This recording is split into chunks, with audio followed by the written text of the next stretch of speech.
श्री रामचरितमानस सुंदर कांड। विषय: लंका जलाने के बाद हनुमान जी का सीता जी से विदा मांगना और चूड़ामणि पाना। भावार्थ सहित। ताकर दूत अनल जहि सिरजा, जरा न सोतेहि कारण गिरिजा। उलटि पलटि लंका सब जारी, कूदि परा पुनि सिंधु मझारी। शिव जी कहते हैं, हे पार्वती, जिन्होंने अग्नि को बनाया हनुमान जी उन्हीं के दूत हैं। इसी कारण वे अग्नि से नहीं जले। हनुमान जी ने उलट पलट कर एक ओर से दूसरी ओर तक सारी लंका जला दी। फिर वे समुद्र में कूद पड़े। दोहा: पूछ बुझाई खोई श्रमा, धरि लघु रूप बहोरी। जनक सुता के आगे, ठाढ़ भयउ कर जोरी। पूछ बुझाकर थकावट दूर करके और फिर छोटा सा रूप धारण कर हनुमान जी श्री जानकी जी के सामने हाथ जोड़कर जा खड़े हुए।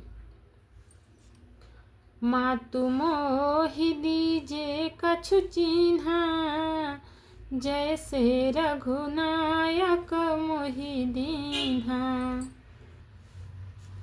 चूड़ामणि उतारि तब दयऊ, हर्ष समेत पवन सुत लयऊ। हनुमान जी ने कहा, हे माता, मुझे कोई चिन्ह पहचान दीजिए, जैसे श्री रघुनाथ जी ने मुझे दिया था। तब सीता जी ने चूड़ामणि उतार कर दी। हनुमान जी ने उसको हर्षपूर्वक ले लिया।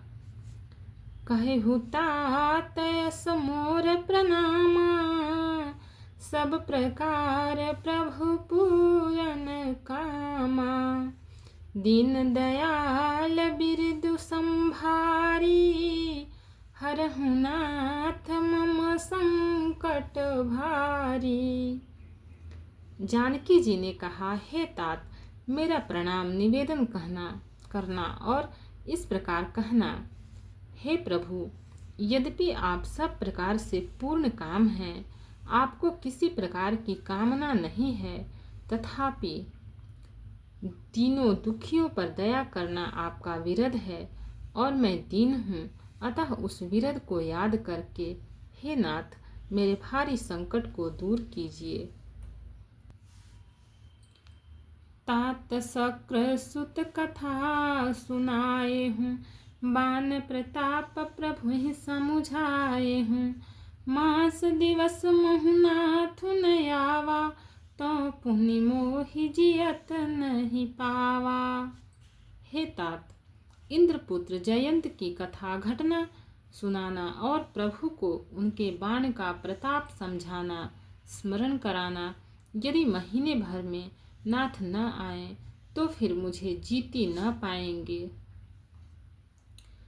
कहूँ कपि कहीं विधि राखो प्राणा, तुम हूँ तात कहत अब जाना।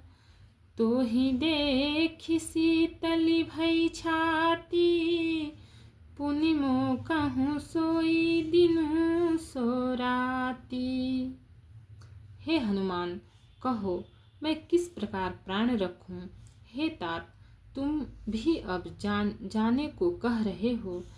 तुमको देखकर छाती ठंडी हुई थी, फिर मुझे वही दिन और वही रात।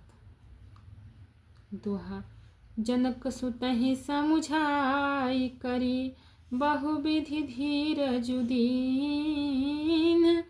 चरण कमल सिरुनाई कपि, गवनु राम पहि कीन्ह।